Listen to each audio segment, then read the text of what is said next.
The stars are shining bright up in the sky, painting words of desire.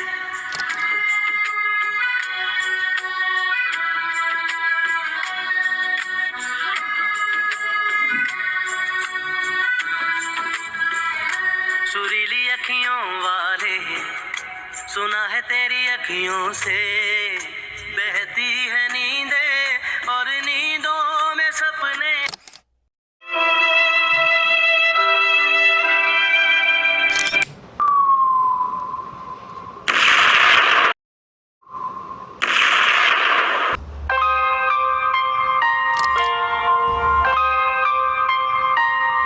Hello अस्सलामुअलैकुम। तो मैं आज आप लोगों के साथ ये एकदम ब्यूटीफुल ड्रीमी मॉडेस्ट ड्रेस का ट्यूटोरियल शेयर करने वाली हूँ कि कैसे हम लोग इस ड्रेस को डिज़ाइन करें। कितनी ज़्यादा हम लोग को ये ड्रेस बनाते वक्त परेशानियों को फेस करना पड़ा। तो चलो फिर स्टार्ट करेंगे।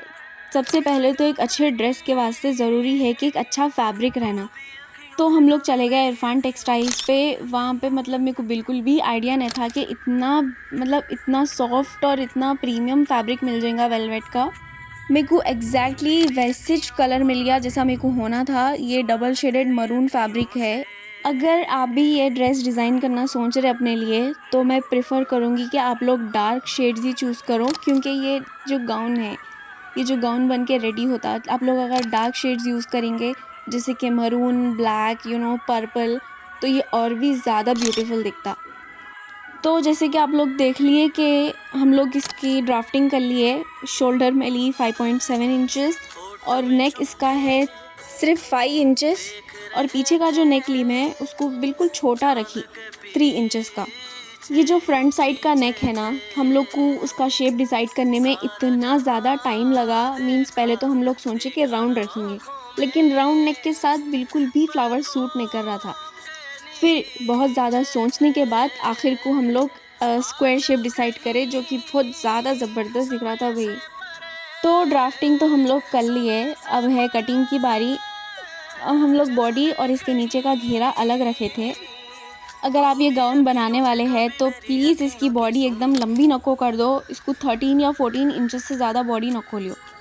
सो फाइनली हमारे गाउन की कटिंग हो चुकी है। इसको फोल्ड करके अपन साइड में रख देंगे। अब इसको बाद में इसका इनर कट करते होते निकालना है। तो गाउन की कटिंग तो हो गई, इसको हटा के साइड में रख देंगे। अब बारी है स्लीव्स की। अब बारी है स्लीव्स की। आप लोग देख सकते हैं कि मैं स्लीव्स की लेंथ एकदम लॉन्ग रखी। स्लीव्स की लेंथ 20 इंचेस है to give it a modest look. मैं 20 इंचेस ले रही हूँ, इसका मतलब ये नहीं है कि आप भी 20 इंचेस ले लो। आप अपने हाथ के हिसाब से लियो, लेकिन मेक श्योर कि इसकी लेंथ आपके व्रिस्ट तक कंपलसरी आना, तो इसका लुक मीन्स अच्छा दिखता। मेक श्योर कि ये स्लीव्स की लेंथ ज़्यादा ही रहना, आपके व्रिस्ट तक तो कंपलसरी आना।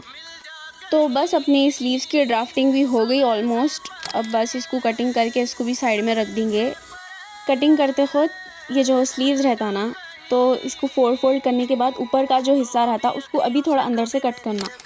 स्लीव्स हो गए। अब गाउन की इनर कटिंग कर लेंगे। गाउन के इनर फैब्रिक के लिए हम लोग पॉलिस्टर यूज़ कर रहे हैं। आप अपने हिसाब से कौन सा सूटेबल है, कॉटन, सैटन, वो यूज़ कर लो। आई रियली होप कि आपको ये वीडियो यूज़फुल लगी। सो मालूम ना क्या करना, चैनल को सब्सक्राइब कर लेना और ये वीडियो को लाइक कर देना। So back to the video. Gown की बॉडी जो है ना, उसके कॉर्नर्स को थोड़ा सा राउंड शेप ले लेना है ताकि आपके बॉडी के कोने लटकना नहीं। सो फाइनली कटिंग कुटिंग का जो भी था सब हो गया। अब है स्टिचिंग की बारी। अगर आपको भी नेक की स्टिचिंग करना बहुत ज़्यादा ट्रिकी दिखता तो बस कुछ भी नहीं करना। फैब्रिक की जो रॉन्ग साइड रहती उसके ऊपर इनर रख के एक सिलाई ले लेना और कॉर्नर्स पे कट लगा के उसको पलटा देना।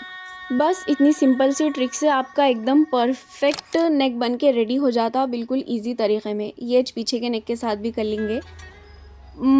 रॉन्ग साइड के ऊपर इनर फैब्रिक रख के सिलाई ले लेना, फिर ऐसे कट्स मार दे के पलटा देना, बिल्कुल ऐसे। हाँ हाँ हाँ, बिल्कुल ऐसे। देखिए कितना इजीली आपका नेक बन के तैयार हो गया।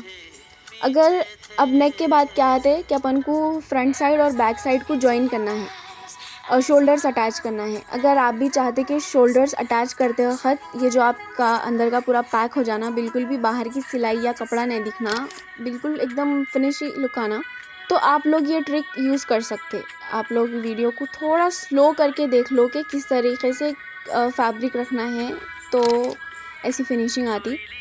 तो बस शोल्डर्स अटैच करने के बाद अपने बॉडी के साथ नीचे का गाउन अटैच कर लेंगे, मीन्स नीचे का घेरा।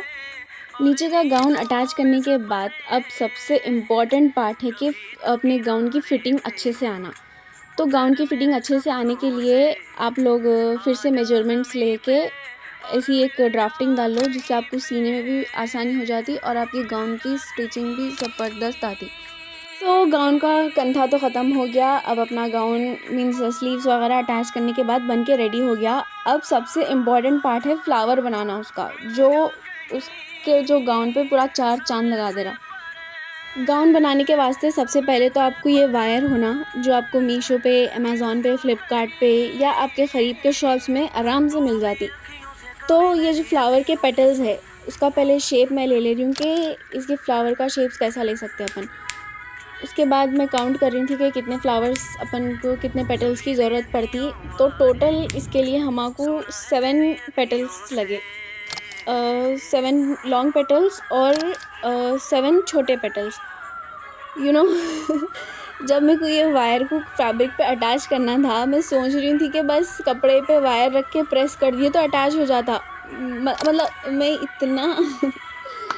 इतना गुस्सा आ गया था मेरे को, अरे ये अटैच क्यों नहीं हो रहा बोल के। फिर जब मैं थोड़ा और मालूम करी कि ये कैसा अटैच होता, फिर जब जाके मेरे को मालूम हुआ कि इसके लिए रिविल टेप होना। अब वो टेप हम लोगों के दुकान में कहीं भी नहीं मिल रहा। मैं इतने जनों से पूछी कि ये टेप कहाँ मिलता, किधर मिलता, सब लोग बोल रहे कि नहीं मालूम। तो फाइनली मैं इसको ऑनलाइन ऑर्डर कर दी और हमारा ये टेप एक 8 दिन के बाद आया। 8 दिन के बाद फिर से हम ये फ्लावर को बनाने बैठ गए, क्योंकि टेप आ गया हमारा, जिसकी वजह से रुक गया था सब काम। टेप आने के बाद आप देख सकते हैं कि ये टेप अच्छी खासी क्वालिटी में आया और पैकेजिंग भी बहुत मतलब अच्छी थी भाई इसकी पैकेजिंग। तो अपन ये फ्लावर बनाने के लिए जो वायर से पेटल्स बनाए थे, उसको फैब्रिक के रॉन्ग साइड के ऊपर लाइन से रख लेना है। हाँ बिल्कुल ऐसे। इसको लाइन से रख लेने के बाद इसके ऊपर थोड़ी गरम इस्तरी फिरा देना, ताकि ये जो वायर है अच्छे से सेट हो जाना। कहीं वायर्स को इस्तरी पे ना को चिपका दो। फिर बस एकदम हल्की गरम इस्तरी से ये वायर्स को बस सेट कर लेना। उसके बाद अपन जो टेप मंगाए थे वो ज़्यादा मतलब विड्थ में कम था बहुत, इसलिए हम लोगों को छोटे स्ट्रिप्स कट करके इसको ऐसा लगाना पड़ा। फिर बस ऊपर से फैब्रिक को फोल्ड कर दे के इस्तरी मार लेंगे। और इस्तरी करते वक्त इस्तरी बिल्कुल ज़्यादा गर्म नहीं रहना, क्योंकि अगर इस्तरी बहुत ज़्यादा गर्म रहे तो अपना वेलवेट भी जल जा सकता है, क्योंकि अंदर अपन वायर यूज़ करें। तो मेक श्योर कि इस्तरी को ज़्यादा गर्म नको करो, हल्के हाथों से इसको अच्छे से आयरन कर लो। तब तक आयरन करना जब तक कि अपन को वायर्स का डिज़ाइन नहीं दिख रहा। अगर वायर्स का डिज़ाइन दिख रहा, इसका मतलब कि अपने दोनों फैब्रिक अच्छे से चिपक गए अपने ये रिविल टेप की वजह से। ये जो टेप है ना, ये गाउन बनाने में इतना इम्पॉर्टेंट रोल प्ले करता। अगर आप ये गाउन बनाना सोच रहे तो अभी से जाके इसको ऑर्डर कर दो। मैं इसकी लिंक डिस्क्रिप्शन में प्रोवाइड कर देती हूँ।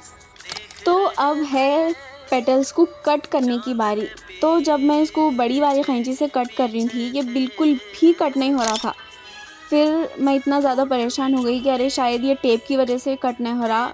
मैं सोच रही थी अरे अब ये क्या है भाई, अब क्या करना। अब ये कैंची से कट नहीं हो रहा, शायद इसके लिए वो फैब्रिक कटर होना पड़ता, जो बड़े बड़े फैशन डिज़ाइनर्स यूज़ करते हैं। लेकिन नहीं, ऐसा कुछ भी नहीं हुआ। 10 रुपये वाली छोटी कैंची से हम लोग के पेटल्स कट के रेडी हो गए। अब इन पेटल्स को एक डुई फिनिश लुक देना था, जिसके लिए अपन को होना था एक कैंडल। तो वो कैंडल को ब्लो करने के बाद जो पेटल्स है ना, उसको बस थोड़ा सा फिरा देना, जला देना नहीं पेटल्स को, बस थोड़ा दूर रख के गोल फिराना। वो तो हो गया। अब उसके बाद ये जो फ्लावर का जो एग्जैक्ट लुक आता वो है राइनस्टोन चेन। ये राइनस्टोन चेन ये पेटल्स पे लगाने के वास्ते लिटरली मेरे को पूरा दिन लगा भाई, तो उसकी वीडियो तो शूट नहीं कर सकी मैं। बस ये राइनस्टोन चेन लगाने के बाद अब था सबसे इम्पॉर्टेंट टास्क, फ्लावर के पेटल्स को अच्छे से अटैच करना और फिर उसके ऊपर से बीच में वो जो राउंड शेप है उसको अच्छे से लगाना। तो बस अपन लग गए इसको अटैच करने के लिए, जिसमें मेरे को इतने बार चुभी ना सुई, मैं आपको बता नहीं सकती। वो बोलते ना कुछ पाने के लिए कुछ खोना पड़ता। मेरे को ये गाउन बनाने के लिए लिटरली 4 से 5 दिन इसके पीछे लगातार काम करना पड़ा, जब जाके ये गाउन बन के रेडी हुआ। सो गाउन बनाने के बाद पहले हम लोग ये बड़े वाले पेटल्स को अच्छे से अटैच कर लिए। अब था सबसे चैलेंजिंग टास्क, ये जो बड़े वाले पेटल्स है उसके ऊपर छोटे वाले पेटल्स को अटैच करना। क्योंकि ये जो बड़े वाले पेटल्स है उसके ऊपर अपन को छोटे पेटल्स को एकदम फिनिशिंग से राउंडली अटैच करना था। सो मेरे पास इसके लिए जो एम्ब्रॉयडरी के लिए यूज़ होता स्टैंड, वो एम्ब्रॉयडरी स्टैंड 2 थे, लेकिन मेरे को एंड टाइम पे दोनों भी नहीं मिल रहे थे, इसलिए मेरे को बस इसको हाथ से अटैच करना पड़ा। जो दिखने में जितना आसान दिख रहा ना, बिल्कुल भी उतना इजी नहीं है। तो बस बड़ी मुश्किल से हम लोग 1 2 3 जितने भी कितने टोटल 7 पेटल्स थे उसके, वो पेटल्स बना लिए। और इतने ज़्यादा सुइयाँ चुभे ना मेरे को ये बनाते वक़्त। खैर कुछ पाने के लिए कुछ खोना पड़ता and it's turned out so beautiful. It's totally worth it. जितनी मेहनत करी that it's totally worth it. और हमारा ब्यूटीफुल सा गाउन बन के रेडी है, जो कि इतना प्रिटी दिख रहा। फ्लावर लगाने के बाद नीचे जो लीव्स दिख रहे हैं वो लेना नको भूल जाओ, क्योंकि उससे अपने ड्रेस का एग्जैक्ट ब्यूटीफुल लुक आ रहा। क्योंकि सिर्फ फ्लावर उतना अच्छा नहीं दिखता, क्योंकि फ्लावर के नीचे जो अपन लीव्स ले रहे ये फ्लावर को और भी ज़्यादा ब्यूटीफुल बना दे रहे। आई रियली होप कि आपको ये वीडियो पसंद आई होंगी। So do like to this video, क्योंकि ये वीडियो बनाने के लिए बहुत ज़्यादा मेहनत लगी और बहुत ज़्यादा मेहनत लगी है, लेकिन ये ड्रेस उतना ही ज़्यादा ब्यूटीफुल भी बन के रेडी हुआ। So please do like and subscribe to my channel, और अपने फैमिली और फ्रेंड्स के साथ शेयर करिए इस ड्रेस को। और ये ड्रेस आप खुद भी रिक्रिएट करिए, क्योंकि ये जितनी ज़्यादा बनाने में हार्ड है, मतलब उतनी भी ज़्यादा हार्ड नहीं है, लेकिन बहुत ज़्यादा चैलेंजिंग काम था ये ड्रेस बनाना। तो इट्स ओके, क्योंकि ये बहुत ज़्यादा ब्यूटीफुल बन के टर्न आउट हुई। So make sure to recreate this for yourself and thanks for watching. अल्लाह हाफिज़ and don't forget to subscribe to my channel.